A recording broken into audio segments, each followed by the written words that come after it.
Hello दोस्तों, मेरे YouTube channel heart of NCERT में आपका स्वागत है। दोस्तों, आइए आज हम लोग पढ़ेंगे रंध्र एवं कीट भक्षी पौधा। आइए सबसे पहले हम लोग जानते हैं रंध्र क्या होता है। यानी कि जैसे कि पत्ती, हम लोग जो पेड़ पौधे में देखते हैं तो पेड़ पौधे जो गैस का आदान प्रदान करते हैं वो रंध्र के द्वारा ही करते हैं। और पत्तियों में, किसी भी पौधे के पत्तियों में छोटे छोटे छिद्र पाए जाते हैं जिन्हें हम रंध्र कहते हैं। यानी कि परिभाषा इसका जानते हैं कि पत्तियों की सतह पर छोटे छोटे छिद्र पाए जाते हैं, इन छिद्रों को ही रंध्र कहा जाता है। और पौधों में गैसों का आदान प्रदान रंध्रों के द्वारा ही होता है। तो आशा है कि आप रंध्र को समझे होंगे। तो अब क्वेश्चन पूछता है कि प्रकाश संश्लेषण की क्रिया में पत्तियों कार्बन डाइऑक्साइड कैसे ग्रहण करती है। तो आंसर हो जाएगा रंध्रों के द्वारा। रंध्रों के द्वारा यानी कि बाहरी वातावरण से जो पत्तियां हैं वो कार्बन डाइऑक्साइड कैसे ग्रहण करती है, तो रंध्रों के द्वारा। और फिर क्वेश्चन पूछ सकता है कि ऑक्सीजन कैसे छोड़ती है, तो रंध्रों के द्वारा ही।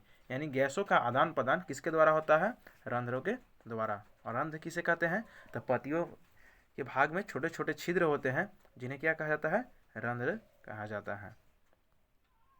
तो रंध्र आप समझे होंगे। आइए हम लोग समझते हैं कीट भक्षी पौधा। दूसरा पॉइंट क्या है, कीट भक्षी पौधा का। यानी कि यहाँ पर देखिए लिखा हुआ है कीट भक्षी, यानी कि वैसा पौधा जो कीट को भक्षण करते हैं, यानी कि तरह से खाते हैं। यानी कि वैसा पौधा जो कीटों को अपने भोजन के रूप में ग्रहण करते हैं, उन्हें कीट भक्षी पौधा कहते हैं। जैसे घटपर्णी या कलश पौधा, बीनस फ्लाई ट्रैप, ड्रोसेरा तथा ब्लेडर वर्ट। यानी कि इस प्रकार के जो पौधे हैं, घटपर्णी, Venus fly trap, drosera, bladderwort, इस टाइप का जो पौधा है वो कीटभक्षी पौधा है। यानी ये क्या करते हैं, या कीट को अपना भोजन के रूप में खाते हैं। लेकिन देखिए, अधिकांश जो कीटभक्षी पौधे होते हैं इनके लिए कुछ जानकारी समझिएगा। कीटभक्षी जो पौधे होते हैं उनका अपना क्लोरोफिल होता है, अपना क्लोरोफिल होता है।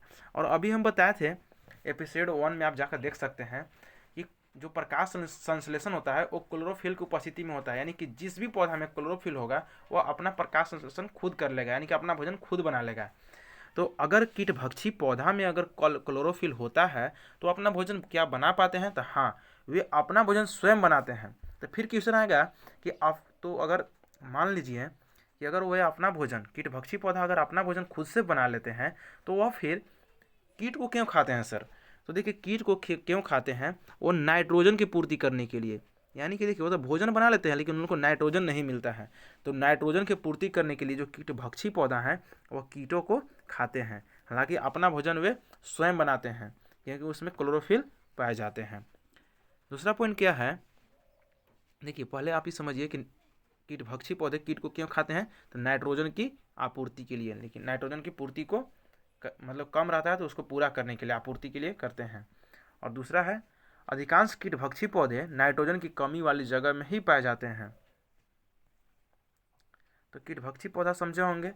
और रंध्र भी समझे होंगे। रंध्र क्या होता है कि पत्ती में जो छोटे छोटे छिद्र पाए जाते हैं उसे रंध्र कहते हैं। और कीटभक्षी पौधा क्या होता है, यानी कि पौधे के, यानी कुछ ऐसे पौधे जो कीट को अपना भोजन के रूप में ग्रहण करते हैं उन्हें क्या कहेंगे, कीटभक्षी पौधा कहेंगे। तो आई होप कि आप कीटभक्षी पौधा और रंध्र को समझे होंगे। और मेरा प्रयास आप लोग कैसा लगा आप लोग कमेंट में जरूर बताइएगा। और मेरे चैनल पर नए हो तो चैनल को सब्सक्राइब कीजिएगा। थैंक यू दोस्तों, जय हिंद।